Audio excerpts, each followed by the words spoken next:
Muchas gracias, doctor Campo Elías, a la academia por la invitación.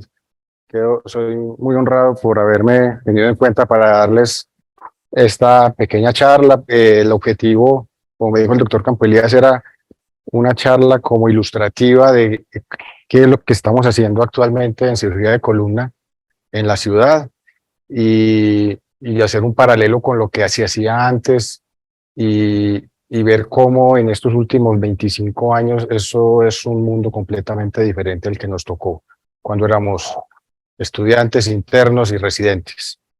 La conferencia pues es más que todo ilustrativa, como les decía ahorita, para darles como un recuento de las aplicaciones de estas tecnologías de mínima invasión y cómo han revolucionado y han ampliado, digámoslo así, la capacidad nuestra para tratar a los pacientes en forma segura y efectiva.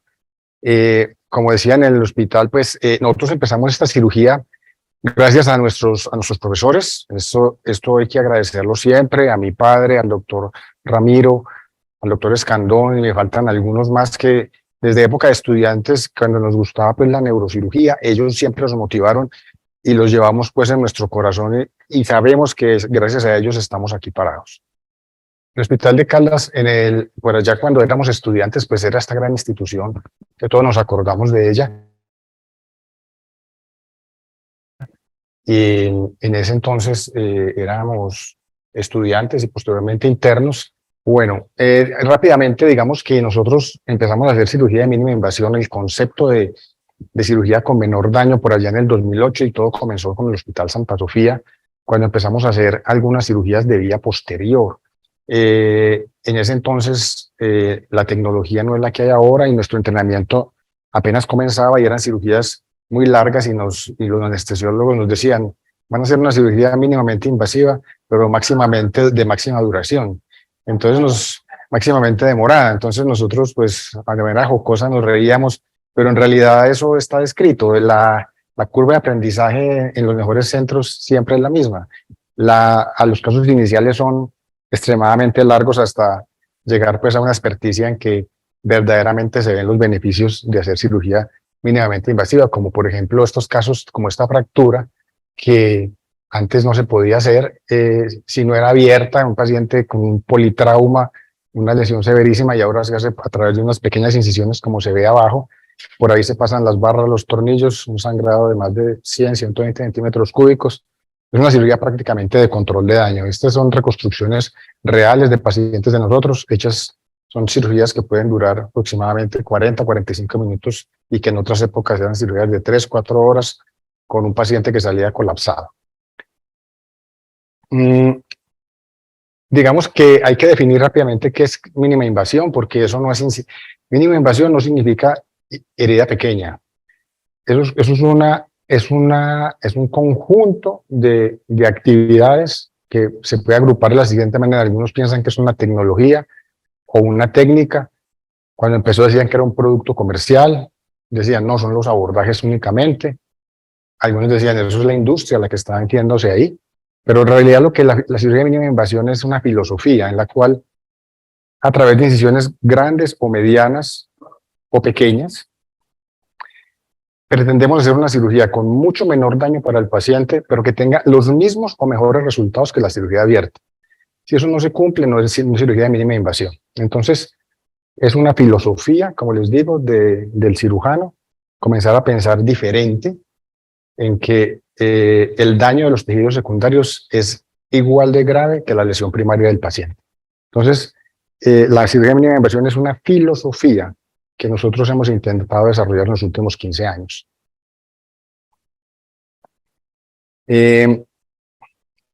Digamos que la cirugía de mínima invasión tiene como principios, o este es el organigrama básico de ella, es evitar daños colaterales, evitar lesión de los órganos vecinos, hay que preservar la anatomía al máximo, porque se ha visto que una de las causas mayores de mal suceso en los pacientes es la destrucción de la anatomía normal. Entonces esto es una cosa fundamental. Y lo más importante es que tiene que tener los mismos resultados o mejores que la cirugía abierta. Si no se cumple eso, no estamos hablando de cirugía de mínima invasión, sino de cirugía con incisiones pequeñas, que es una cosa completamente diferente. Eh, Como el doctor Napoleón me explica, me, me orientó a decir, bueno, esta charla hagamos casos ilustrativos, como para que la gente vea cuáles son las aplicaciones reales de la cirugía de mínima invasión. Digamos que esto ya está muy estudiado y ya para la cirugía de mínima invasión se necesita este esquema que es el 6T, que es ya conocido por nosotros, y es que uno tiene que tener un objetivo, tiene que tener las herramientas, tiene que conocer la técnica, tiene que tener el entrenamiento, que sea una cosa que se pueda reproducir y que genere talento. Esto interactúa, todos estas, el 6T, el 6T es una filosofía también para la mínima invasión y que siempre que nosotros estamos haciendo estas cirugías tenemos en mente el esquema, el hexágono del 6T para desarrollarla. Este es un esquema que nos muestra cómo hay una zona de beneficio muy grande en la mitad de esas dos curvas, en la cual los pacientes que tienen cirugía de mediana complejidad a intermedio máxima es donde más se benefician. Digamos, los pacientes que tienen patología como los discos, herniados, hay tecnologías similares, paralelas, como las microdisectomías, que pueden ser igual de buenas. Pero en este grupo de pacientes grandes, escoliosis degenerativa, fusiones, tumores, esos son los que más se benefician de la mínima invasión. Hay unas tecnologías indispensables para poder hacer esta cirugía. Esto no es que yo me levanto al otro día y quiero hacer mínima invasión. Se necesitan unos retractores especiales que son como los que ustedes ven ahí, para pasar a través de los músculos, porque ya el concepto de despegar los músculos de la columna desaparece. Se necesitan unos elementos que van entre las vértebras, que llaman las cajas intersomáticas. ¿Por qué? Porque esas cajas nos permiten hacer las fusiones que antes se hacían por vía posterolateral, ahora las hacemos dentro, entre el espacio de las dos vértebras, lo cual garantiza una fusión de más del 95%, y además permiten hacer una cosa que se llama el concepto de la distracción indirecta o la descompresión indirecta. Entonces, las cajas intersomáticas en sus diferentes estilos han sido la revolución en mi concepto para hacer la cirugía de mínima invasión. Les voy a ir mostrando unos ejemplos para que ustedes entiendan. Estos son cirugías, estos son los diferentes tipos de cajas que usamos para ponerlas o implantarlas por vía posterior a través de estos retractores o por vías laterales a través del flanco por incisiones de 2-3 centímetros o por vía anterior retroperitoneal, como la caja que está acá, que se llama la cirugía fusión anterior mínima invasión. Entonces, ese es un concepto revolucionario, no nuevo, esto empezó por ahí en los 80s, pero que apenas nosotros lo estamos haciendo desde hace 10 años. Hay que tener unos implementos de tornillos que son ya percutáneos, no son abriendo la piel de arriba abajo, sino a través de la piel, con guía fluoroscópica y ya más adelante con guía de neuronavegación, que ya empezamos en el hospital a desarrollarla. Tenemos que tener dispositivos para poner dentro de las vértebras que sean aplicables a través de esas mínimas incisiones. Es fundamental no solo el hueso del paciente, que es el gold estándar para hacer fusiones, pero ahora hay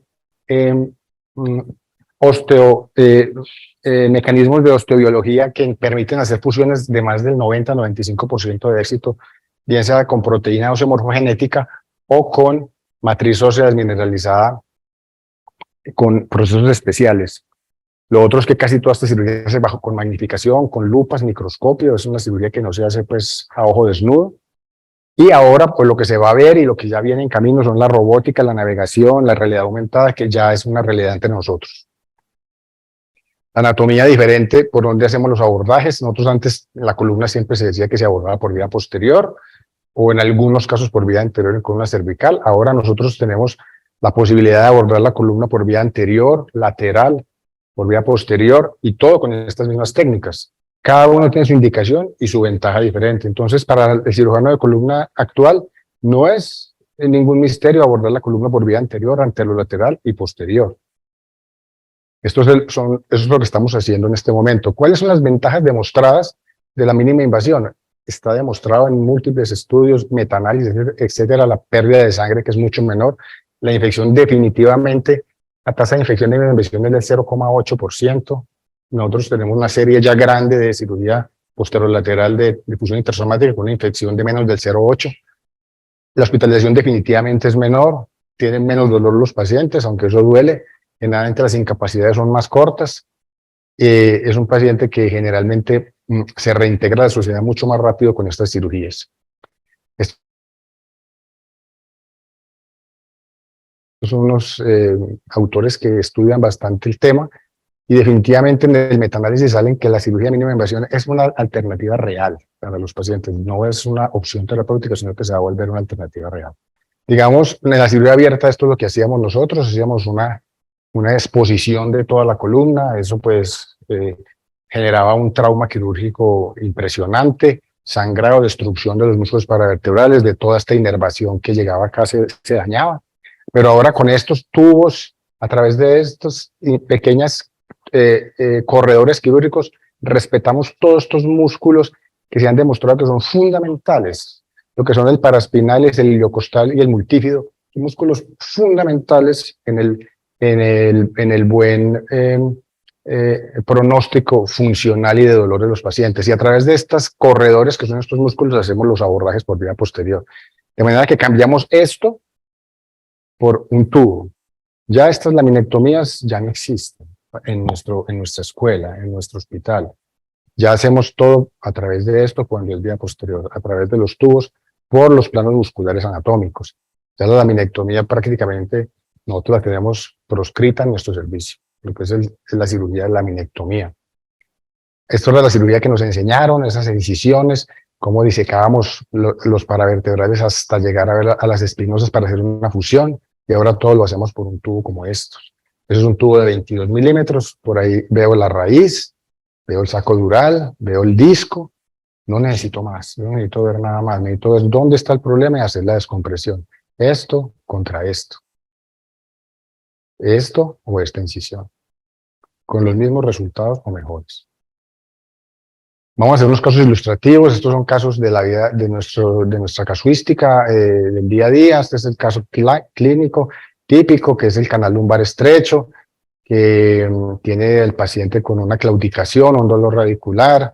Pacientes generalmente son con factores, enfermedades asociadas, artritis reumatoidea, pacientes ya de edad, con factores de riesgo, enfermedad coronaria, etcétera, que en algún momento se decía que la cirugía estaba proscrita. A uno le decían hace 30 años, ese paciente de 60 a 70 años con eso, usted lo va a operar, está loco, porque pues, ese paciente no va a sobrevivir. Entonces son los pacientes que estamos viendo en el día a día, son pacientes como esta señora, no 68 años, pero tenía sus factores de riesgo, y con esta lesión, normalmente lo que se hacía aquí era una laminectomía, se abría y se exponía todo a través de unas incisiones grandes para descomprimir ese canal. La paciente había que dejarle drenes, iba a cuidado intensivo porque sangraba 1500 centímetros. Entonces nosotros ahora hacemos una cirugía que se llama, en inglés es el TLIF, que es Transforaminal Lumbar Interbody Fusion. Esa es una cirugía en la cual, a través de ese tubo que yo les mostré, logramos, poniendo el paciente con una guía de rayos X y con ciertos parámetros radiológicos, poner este separador a través del espacio que queremos. A través de ese mismo separador vemos lo que vimos en la diapositiva anterior, ver todas las estructuras. Este es el implante, el trial, y luego vemos cómo con una caja intersomática como la que les mostré al principio, de este espacio discal logramos tener este espacio discal.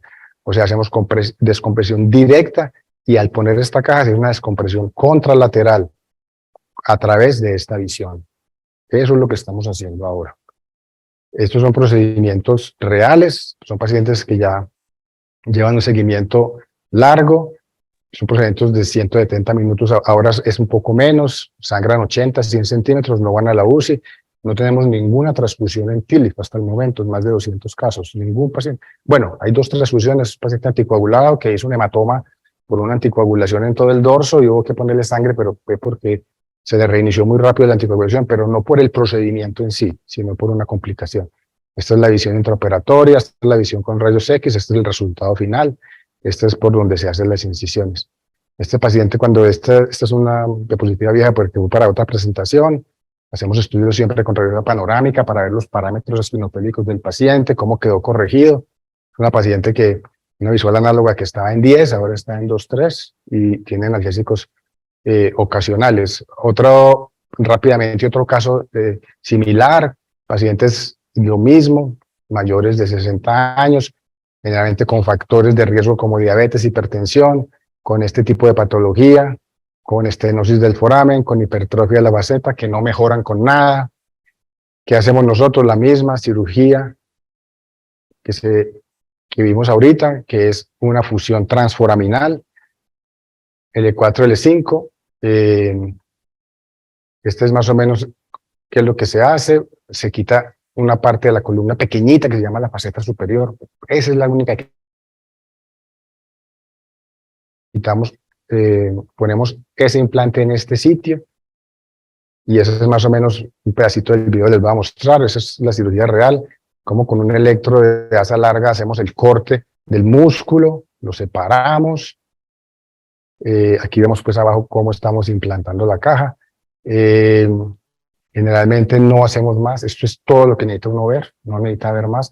Al quitar ese hueso que se llama la faceta, inmediatamente llegamos a una estructura que está estudiada ya, que se llama el triángulo de Campbell. Eso es un triángulo anatómico en el cual se usó o se describió para la cirugía endoscópica de columna, pero es perfectamente aplicable en el TILIF.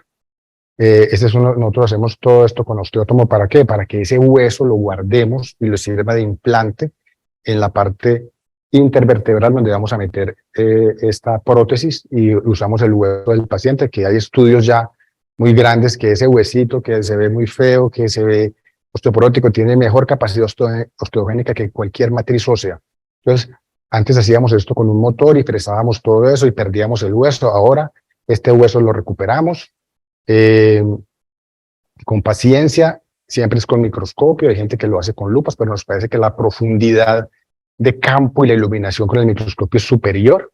Ven ustedes ahí, ya se ve el disco abajo, no necesitamos ver más, yo no necesito ver la dura, yo no necesito ver el otro lado, solamente el problema anatómico que tiene el paciente.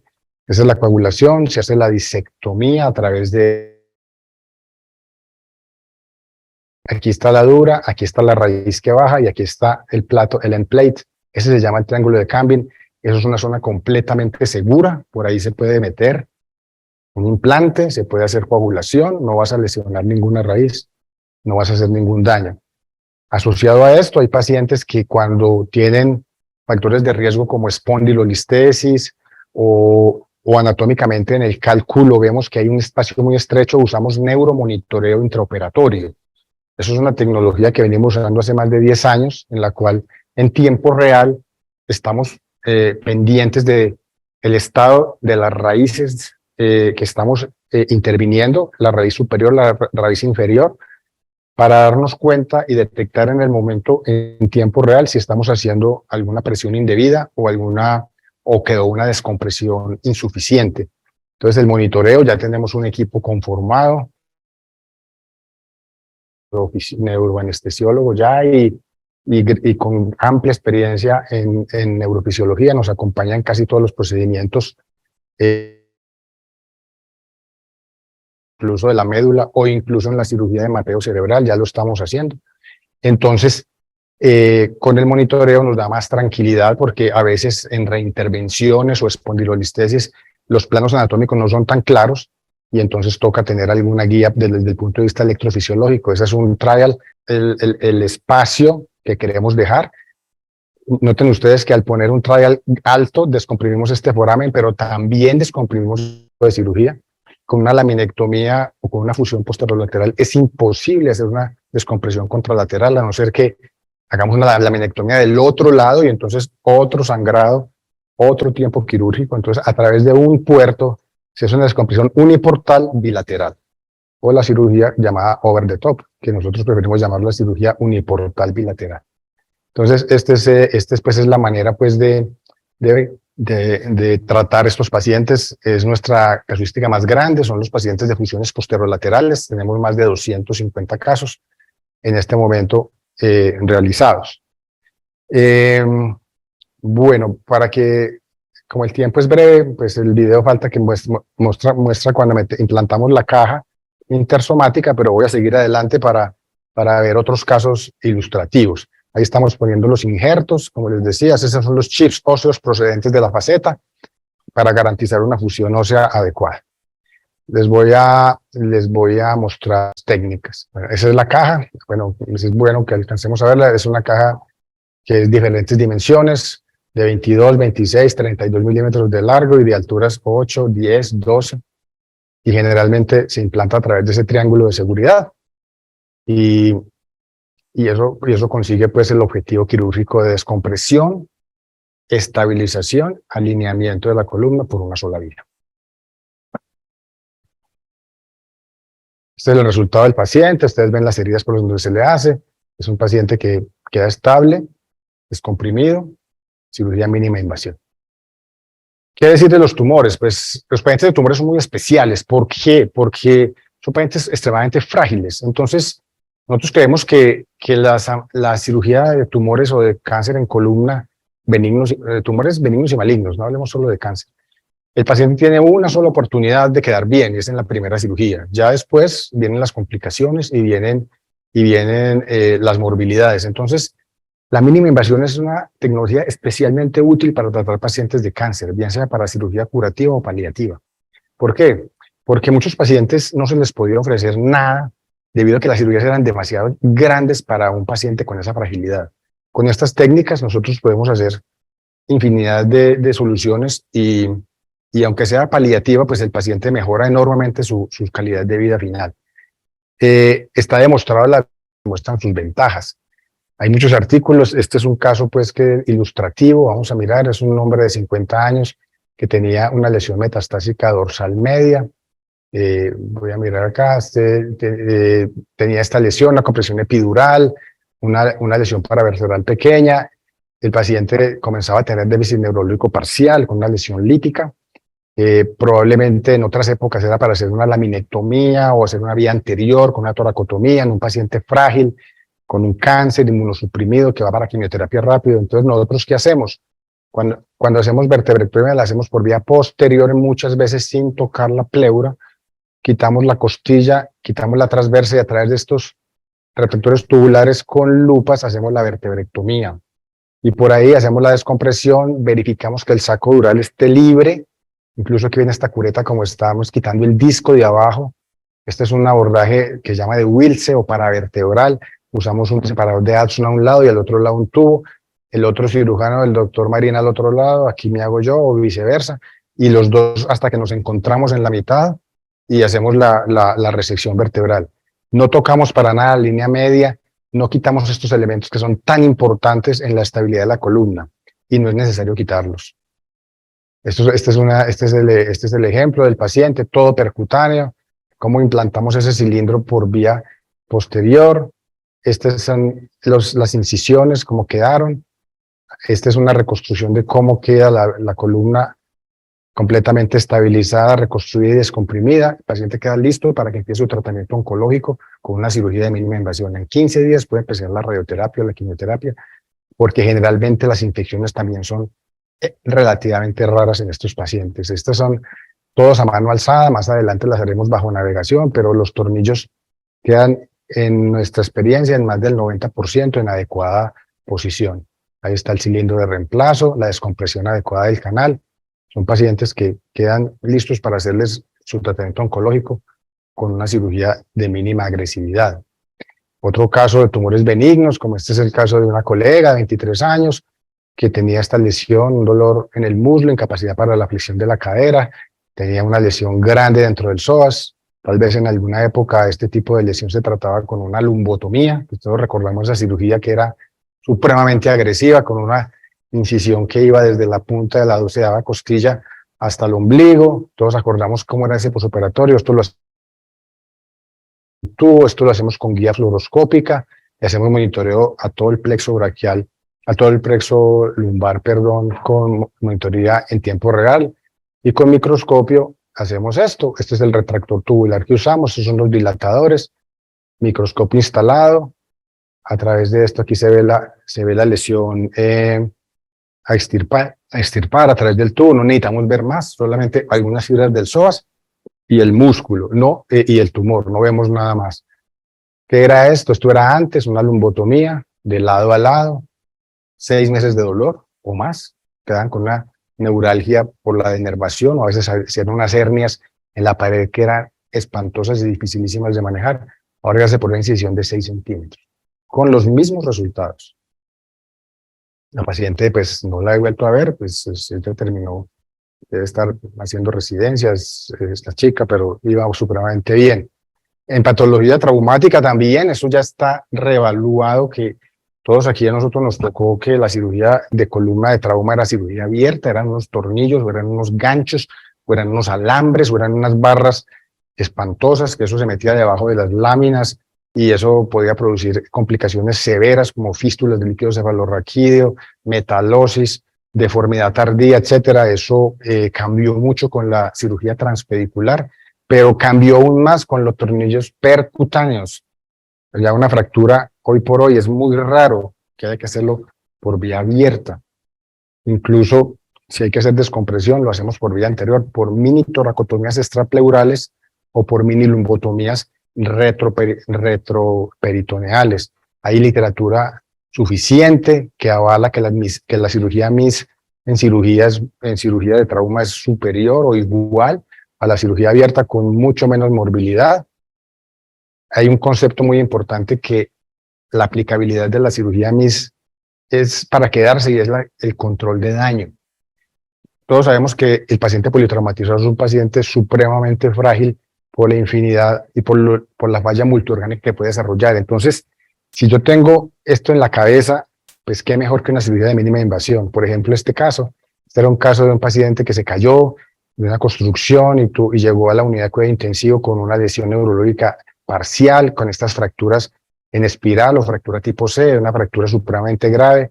Además tiene una fractura del esternón, un paciente críticamente enfermo, y nos llaman a nosotros y ¿qué le vamos a hacer? En otra época era decir, no, pues esperen a ver si sobrevive y después le operamos la columna.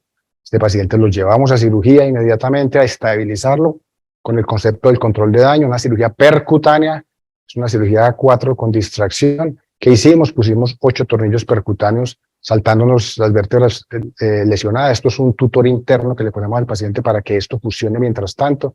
Esto es una cirugía que se hace rápidamente. Esto lo único que se necesita son los materiales. Aquí vemos intraoperatoriamente cómo son las torres que llevan los tornillos, la guía fluoroscópica siempre. Son incisiones paralelas a la columna, una por cada tornillo o a veces de a dos, pero este es el resultado. Paciente completamente alineado, estabilizado en menos de 2 horas, con una pérdida sanguínea mínima y se pasa a la unidad ya estabilizado. Aquí está pues la placa del esternón, la placa de la clavícula. Este paciente recuerdo que fue a la unidad y hizo un paro. Tuvieron que reanimarlo y hacerle masaje cardíaco y todo. Pues yo me imaginaba a ese paciente sin haberlo estabilizado, que pudo haber pasado, ¿no? Sin haber tenido la columna estable. Entonces este paciente sobrevivió. Yo la última vez que lo vi ya estaba en Frankel-Deck, casi caminando solo. Y pues el control de daño y mínima invasión van de la mano. Las fracturas por insuficiencia, por ejemplo, pacientes críticos como esta, una señora que tenía una falla hepática, una gran osteoporosis, era una paciente que creo que estaba, incluso era candidata a un trasplante de hígado, porque estuvo en encefalopatía y todo, y cuando la interconsultan tenía estas fracturas, postrada en cama por un dolor intratable. Pues una paciente que prácticamente con pruebas de coagulación alteradas, falla hepática, pues uno dice no hay nada que hacer, déjenla acostada y pues a ver qué pasa. Nosotros pensamos que la mínima invasión era una opción, dijimos no tenía déficit neurológico, entonces le hicimos una cirugía percutánea llamada vertebroplastia y le hicimos una reconstrucción a través de las cánulas, de los tornillos canulados, le pusimos cemento a esas vértebras fracturadas y logramos este resultado. Alinear la columna, estabilizarla, el dolor se le quitó, se pudieron sentar. Ya la señora de una 24 grados quedó en 11 grados, todo percutáneo, cirugía de 30 minutos. La paciente estaba con una falla hepática, pruebas de coagulación voladas, no es contraindicación de hacer este tipo de cirugía, incluso paciente con anticoagulación activa. Esta señora, esta es la última vez que la vi, columna alineada, las cicatrices ni se ven. Ella llega para un trasplante hepático, no supe más de ella, pero pues esta es una de las bondades de estas técnicas, ¿no? Las fracturas clásicas, pues las A3, A4, que siempre habíamos dicho que eran para un corsé o de pronto operarlas, pero con una cirugía que era bastante mórbida, prácticamente ya las hacemos todas percutáneas, como este caso ilustrativo que les tengo acá. Estas son fracturas que si no se operan van a tener una cifosis, dolorosa más adelante. Entonces, la cirugía está plenamente indicada. Lo que pasa es que uno antes no operaba a estos pacientes con tanta libertad porque eran unas cirugías grandísimas, eran unas cirugías mórbidas, pero ahora esto se hace percutáneo en 40 minutos. ¿Cómo lo hacemos? Hay muchos sistemas que permiten la reducción, la distracción de los fragmentos, la estabilización y el alineamiento, como fue este caso. Estas fracturas A3, hay que hacer una corrección de la cifosis, restaurar la banda de tensión posterior e intentar restaurar la altura. Todo eso se puede hacer por vía posterior con un sistema percutáneo. Esto es lo que estamos haciendo, son estos sistemas. Este es un sistema comercial que se llama Enforce, pero hay otros, este es el que más usamos. Este es un caso en el cual a través de 4 incisiones muy pequeñas se instalan unos key wire a través de los pedículos de la vértebra superior e inferior, se verifican en API lateral, quedan en posición, inmediatamente ponemos unos tornillos percutáneos que van a unos vástagos que hacen que funcionen como un sistema de chance, y con esos, a través de esa palanca, hacemos los vectores que van a corregir la fractura, van a permitir la ligamentotaxis posterior anterior. Este es el sistema, es un sistema muy amigable, muy fácil de poner. Se pone a través de unos rieles que tiene al lado y lado. Esos rieles se conectan a las torres.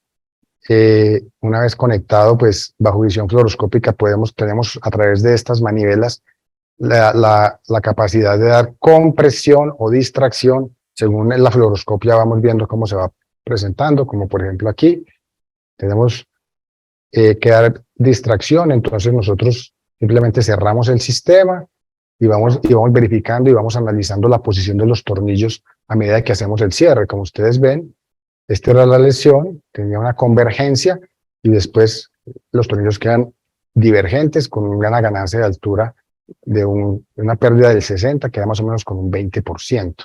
El resultado final de la lesión, esto es un corsé interno, percutáneo, sangrado 50 centímetros, al otro día se va para la casa el paciente. Estas son las cirugías de trauma ahora. A medida que hemos desarrollado la cirugía de mínima invasión, entonces hacemos casos más complejos. Por ejemplo, las deformidades que eran tema exclusivo de cirugía abierta, ahora francamente lo pensamos hacer o lo consideramos hacer de mínima invasión. Deformidades como estas, dolorosas, que no mejoran con tratamiento médico, hacemos el análisis biomecánico de la lesión y consideramos que el paciente requiere corrección quirúrgica porque el dolor está dado por el desbalance que él tiene. Entonces, este es un caso también de un hombre joven que tenía un dolor axial, no radicular, con tratamientos múltiples sin mejoría. Era un paciente pues que era el dolor. Bueno, doctor, yo ya he hecho de todo, tengo estas escoliosis, ¿ustedes qué van a hacer? En otra época probablemente era una cirugía abierta, una laminectomía, una fusión, pero nosotros ahora consideramos que las cajas intersomáticas permiten hacer este tipo de correcciones, permiten desrotar y alinear este desbalance coronal que tiene el paciente. Entonces, a este paciente se le propuso lo que estamos haciendo ahora, es una cirugía de mínima invasión en 2 tiempos, una cirugía por vía lateral, en la que se hace un reemplazo de estos discos por una vía lateral a través del psoas. Se quita este disco y se ponen esas cajas, esos implantes lordotizantes que producen alineación y descompresión indirecta. Esta es la manera a través del psoas que se llama la vía lateral o lateral lumbar interbody fusion. Se va por vía lateral a través de estos retractores. Por ahí pasamos las cajas, por ahí pasamos los tubos. Esta caja lleva hueso, matriz ósea, perdón, o si es un paciente que tiene mucho factor de riesgo, usamos proteína ósea morfogenética, 100% de fusión intersomática garantizada con esa molécula. Entonces el paciente se le hace, esta es la intraoperatoria, cómo se pasa un disector de Cobb del lado a lado para abrir el ligamento del lado a lado para que pasen los trial y permitan la derrotación vertebral. Esta es una cirugía muy común ya entre nosotros, hacer 1, 2, 3, 4 cajas laterales. Le damos, estas cajas tienen lordosis, o sea que yo voy sumando 6 grados, 6 grados, 6 grados. Si yo pongo 4 cajas, puedo darle a un paciente 16, 18 grados perfectamente. Los implantes van de lado a lado, ya roto el ligamento del otro lado, pues inmediatamente pasa fácil el implante. Aquí está la cirugía, vía anterior, no se logró mucha lordosis, pero el paciente mejoró mucho. Quedó el plano coronal corregido, sangrado mínimo, el paciente se demoró mucho en el segundo tiempo. Lo hacemos generalmente rápido, pero por motivos administrativos se demoró, pero cuando volvió le hicimos este segundo tiempo, que fue una fijación transpedicular percutánea de T11 a L4, todo percutáneo, nada abierto, a través de estos, un sistema que es especial porque tiene unos tubos que son canulados, las barras que nosotros moldeamos, recreando la lordosis que queremos darle al paciente. Entonces, esta es la manera como se hace. Se ponen todos los torres de un lado, todas del otro, se pasa la barra percutánea submuscular hasta el otro lado bajo visión fluoroscópica y ustedes ven cómo se logra corregir ese plano coronal a través de las maniobras de aproximación del paciente para ver los resultados posoperatorios. Esta era la preoperatoria, esta es la posoperatoria. Todos los parámetros espinopélvicos y de alineamiento mejoraron, pero lo más importante es que el paciente mejoró y el paciente en este momento no tiene mucho dolor, usa analgésicos ocasionales y estos son la tomografía pues posoperatoria. Generalmente hacemos una tomografía al año para verificar la adecuada fusión intersomática, que haya hueso dentro de estas cajas, que eso finalmente es el objetivo primario de la cirugía. Ven ustedes el plano coronal como quedó aproximadamente de 11 grados y el paciente pues muy bien. Ya esas cirugías las hacemos en 2 tiempos. Cuando son más de 3 cajas intersomáticas, preferimos dividirla en 2. Cuando son hasta las cajas primero, y a las 2 a 3 semanas hacemos la vía posterior. Otra paciente un poco más compleja, una profesora nuestra, cuando éramos estudiantes, una profesora de enfermería que me llega con esta escoliosis. Doctora, a mí no me hacen nada en la EPS, me mandan que eso es para tratamiento, que eso es con terapia. Esta imagen es por allá del 2011, del 2021, y cuando viene conmigo se fracturó la vértebra de arriba además, o sea, tiene, fuera de la deformidad, tiene una fractura, un dolor intratable. Caramba, ¿qué vamos a hacer con esta mujer osteoporótica? Muchas veces diría uno, no, pues no hay nada que hacerle, pues yo creo que un corsé y no más, pero o una cirugía abierta sabiendo que va a ir a cuidado intensivo porque es una cirugía que es desde abajo, desde L5 hasta T11, con una fractura, pero dijimos, bueno, yo creo que podemos hacerle una cirugía de mínima invasión, de esta escoliosis, cómo es el plano casi a 45 grados sobre la horizontal para ver la magnitud de cómo se debe planear la colocación de los tornillos percutáneos cuando hay tanta rotación. Pero pues el plan fue hacer unas cajas laterales, hacer una fijación larga desde T10 a L5 y posteriormente a eso hacer unos tornillos percutáneos. Nosotros pensamos que los tornillos en la parte inferior eran muy difíciles percutáneos y dijimos, hagamos una cirugía híbrida, la parte de arriba percutánea y la de abajo abierta, y en realidad funcionó bien porque el sangrado fue muchísimo menor. Entonces, esto fue más o menos lo que se logró. La vía anterior igual que el otro caso, esos son los dilatadores, cómo se rompe el ligamento, cómo a medida que se van pasando las cajas se va produciendo una desrotación y alineamiento en el plano coronal. El primer tiempo era vía anterior, no hicimos más. Estos son los retractores laterales que usamos para meter las cajas, que se ven los elementos de neuromonitoreo, porque siempre que hacemos vía transpsoas es con monitoreo para evitar un daño de los nervios del plejo lumbar. Entonces pusimos todas estas cajas, ustedes ven cómo se mejora la altura, esto lleva hueso, matriz ósea adentro, o sea, esto va a fusionar, o sea, esto es miren la lordosis que da por cada nivel, o sea, restauramos lordosis, restauramos plano coronal y derrotamos en lo posible, solo con las cajas. Ya en el segundo tiempo, como les decíamos, todo esto es percutáneo, se ponen unos tornillos desde T10, uno a uno, nivel por nivel, se ponen unas guías de Steinmann, que van a ser las guías para que pase el tornillo pedicular canulado. Cuando llegamos a la parte de abajo, como dijimos, vimos la fractura, dijimos esa fractura es dolorosa, le pusimos cemento, le pusimos también percutáneo, le pusimos metilmetacrilato para disminuir en algún grado el dolor que fuera proveniente de esa fractura. Y en la parte inferior vimos un poco difícil, que es una incisión bien sea por la mitad o por 2 pequeñas incisiones paramedianas, y esta es la parte percutánea y aquí la parte abierta, y pues funcionó bien. Esta dama, pues este era su placa, así fue como nos quedó. se consigue alineación coronal, sagital, el dolor mejoró ostensiblemente. Ella en este momento está sin analgésicos. Llevamos, creo que por aquí tengo una placa de un seguimiento largo. Eso es como pasa. Quiero mostrarles ese pequeño video del lado de allá para que ustedes vean pasar esa guía lateral. Se produce una desrotación de la vértebra al empezar a meter la caja. Ustedes ven cómo corrige inmediatamente el plano coronal. La vértebra se levanta. Tiene un gran poder de corrección en ese tipo de cajas. Entonces, si no es con esas cajas, es imposible lograr una reducción de esta deformidad. Si tú no haces una reducción por una vía lateral o anterior de estos discos, va a ser imposible reducir esto. O bueno, sí, por detrás, con las osteotomías, que es una cirugía de 1000, 2000, 3000 centímetros de sangrado, cortar el hueso, cuidado intensivo. Se puede hacer con osteotomías, de hecho lo hacemos también, hacemos cirugía abierta, pero en lo posible, si podemos usar las cajas intersomáticas y los túneles percutáneos, es nuestra primera elección.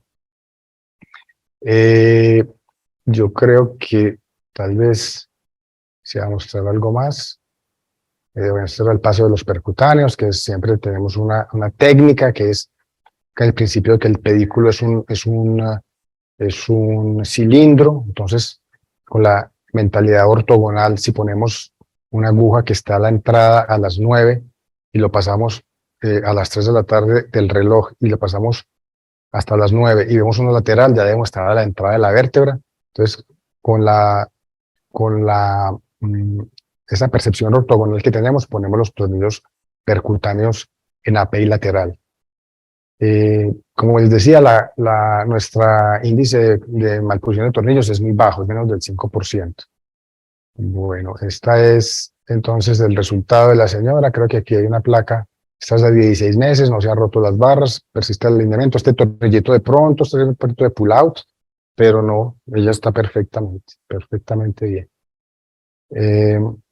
Entonces, pues, el mensaje era el siguiente, pues, esto es una cosa eso es una conferencia ilustrativa de las aplicaciones y de lo que falta por venir con mínima invasión. Actualmente en el hospital estamos desarrollando la neuronavegación. La navegación es que a través de unos puntos fijos en el paciente, y con un dispositivo de infrarrojo, se miden las distancias entre el aparato, la antena y el instrumento, y nos da una triangulación que nos permite colocar tornillos como jugando Xbox. Así es como es la navegación. Esto ya lo estamos en el hospital, ya tenemos el neuronavegador. ¿Cuál es la gran ventaja de la navegación? Más precisión y sobre todo la disminución en la exposición de rayos X para los médicos, el personal de la sala y el mismo paciente. Esto ya estábamos en las pruebas para empezar a hacer nuestra cirugía de columna con navegación. Nos falta la robótica, la realidad aumentada, inteligencia artificial, que esto ya es una realidad. Ya ahora hay algoritmos en los que usted mete la información del paciente, las radiografías, inmediatamente le dicen qué tratamiento pudiera ser mejor, basados en la información enorme de las bases de datos que cruzan en estos sistemas de inteligencia artificial. Esto ya es una realidad ya en Estados Unidos. Ya llegan los pacientes con el segundo concepto de la inteligencia artificial. Entonces, esto es lo que está comprobado con la mínima invasión, una tecnología que es el presente, ya es para quedarse, y que nosotros seguiremos desarrollando día a día, si así nos lo permite este sistema de salud que no sabemos para dónde va. Muchas gracias por la atención. ¿Alguna pregunta? Sí, buenas noches, Javier Díaz Granados. Muchas gracias, doctor Carlos, por la exposición que nos da mucha claridad a los que no tenemos pues la especialidad suya de comprender cómo se maneja la columna, sus patologías y las grandes ventajas que está teniendo pues las nuevas técnicas mínimamente invasivas. Y contento también porque en nuestra ciudad se tiene el recurso y se tiene pues obviamente el personal entrenado y capacitado. En mi experiencia como auditor médico, que ya no trabajo, gracias a Dios, ¿sí? Tuve muchas dificultades en los conceptos de pares, ¿sí? De nuestras EPS, porque muchas veces cuestionaban por qué mínimamente invasiva versus abierta, porque sé que muy claramente había una diferencia económica importante. Entonces, quisiera saber cómo están manejando ese aspecto en este momento, porque obviamente con la última diapositiva está muy claro, ¿sí? Todos los beneficios que lleva para el paciente y para la recuperación tan compleja que requieren este tipo de patologías. Comenzamos a hacer cirugía de mayor complejidad, entonces nos pareció que la cirugía de mayor complejidad también se podía hacer de una manera también más simple, y por eso nos fuimos a estudiar un poquito y un poco nosotros mismos y un poco con la ayuda de otros profesores extranjeros y algunos nacionales que ya están comenzando a hacer cositas en mínima invasión, nos enseñaron y fuimos metiendo en este cuento de la mínima invasión. La mínima invasión es un concepto diferente que lo que plantea es que el paciente tenga una menor movilidad y con los mismos resultados que la cirugía que se hacía hace unos años y con las cirugías de fusión. Entonces, todas estas cosas que hicimos, lo hicimos pensando en el bienestar del paciente y de pronto al principio pensamos que era el camino iba a ser muy fácil y no pensamos que nos íbamos a encontrar con tantos obstáculos al principio, pero nunca dijimos nos vamos a echar para atrás. Sabíamos que el camino era difícil y algunas veces echamos un paso para adelante y dos para atrás, pero siempre pensando que podíamos hacerlo mejor. Nosotros creemos y queremos seguir entrenando gente en esta parte de la mínima invasión, los médicos especialistas que vienen acá, algunos residentes que vienen, siempre se llevan una buena impresión de lo que hacemos nosotros y de cómo queremos hacerlos. Carlos es el líder en general de la parte de columna. Yo admiro mucho el trabajo de Carlos, sé que él tiene un gran espíritu de sacrificio en esta parte y sé que todo el mundo sabe que Carlos es el que adora la columna y yo simplemente soy un escudero. Eso es lo que hacemos. Muchas gracias y espero que esta introducción a la cirugía mínimamente invasiva les haya gustado y lo más importante, que vean que cada vez podemos hacer más cosas por pacientes que a veces no podíamos hacer nada. Gracias, doctor Ricardo. Doctor Carlos, respóndale al doctor Díaz Granado su inquietud con la compañía del doctor Ricardo.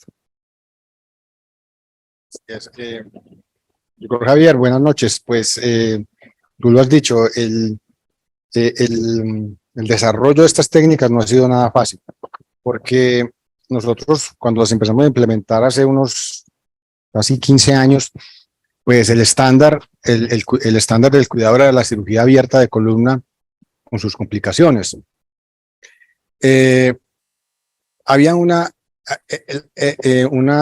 reticencia, una resistencia muy grande de la parte administrativa a autorizar estas cirugías porque decían que eso para qué, porque eso es lo mismo. Pero les hacíamos el paralelo, digamos, como ha pasado con todas las especialidades quirúrgicas.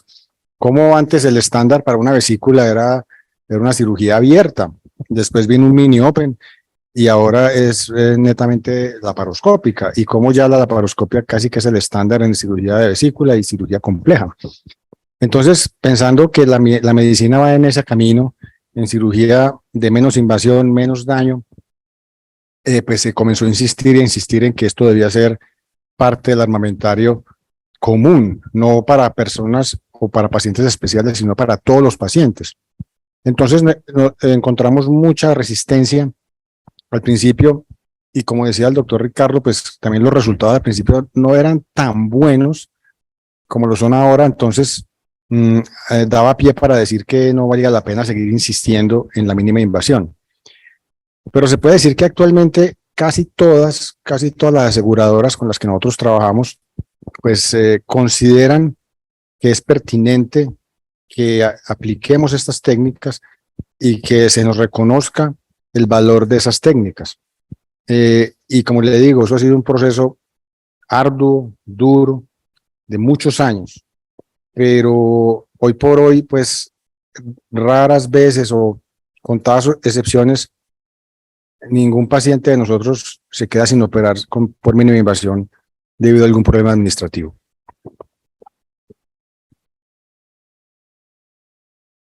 Si hay alguna otra pregunta de las personas que están conectadas o de las que están aquí en el auditorio, por favor hagámosla.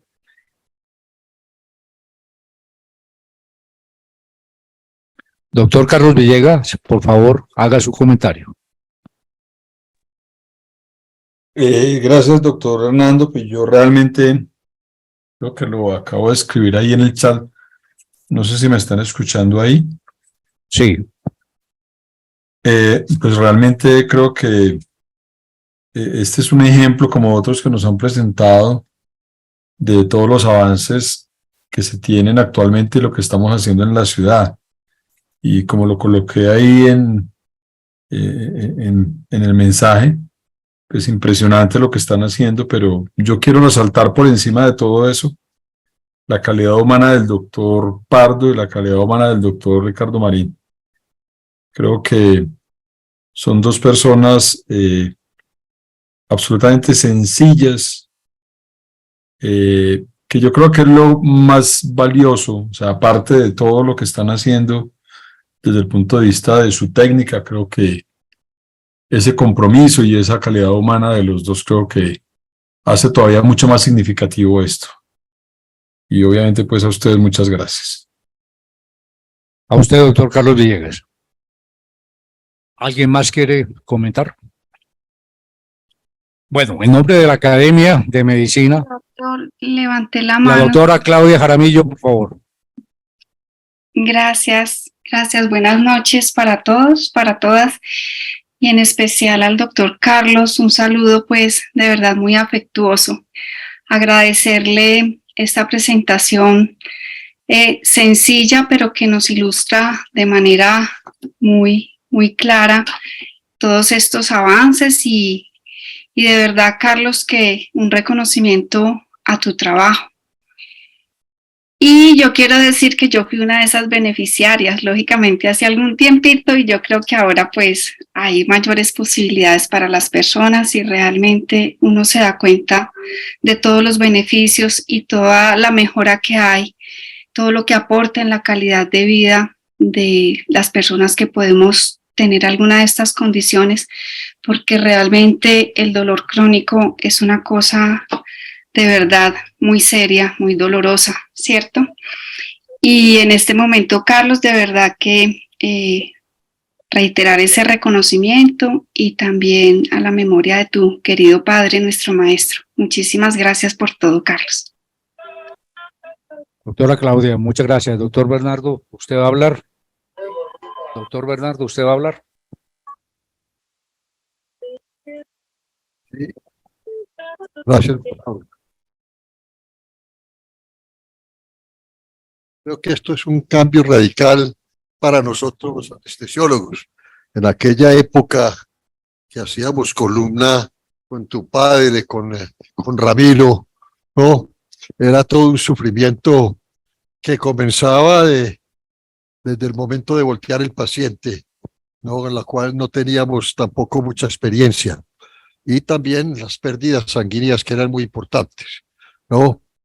De manera que creo que la anestesia, como siempre, aportando la posibilidad de que ustedes, los cirujanos, puedan hacer cosas importantes y desarrollen todas estas técnicas, ¿no? Pero era muy diferente. Alguna oportunidad te acompañé a una cirugía de estas para una amiga y me pareció absolutamente maravilloso la diferencia entre aquellas épocas a estas de este momento. Me gustaría mucho escuchar a Mauricio también en ese aspecto.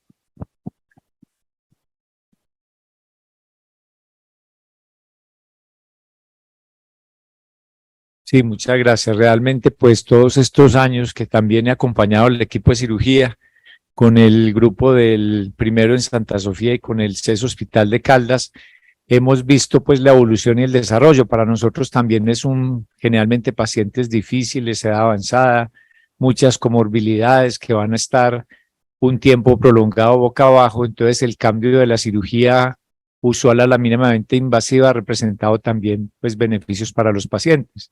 En anestesia también hemos avanzado mucho el monitoreo, el neuromonitoreo pues ya hecho por colegas de nosotros que están haciendo un avance en la neuroanestesiología. Todo esto junto con el gran trabajo de los cirujanos y la tecnología ha significado un gran avance en este campo de la medicina. Gracias, doctor Mauricio. ¿Alguien más, por favor? Bueno, si no en nombre de la academia, doctor Carlos Pardo, doctor Ricardo Marín, queremos agradecerle esta excelente presentación. Desde el punto de vista personal, celebrarlo con énfasis.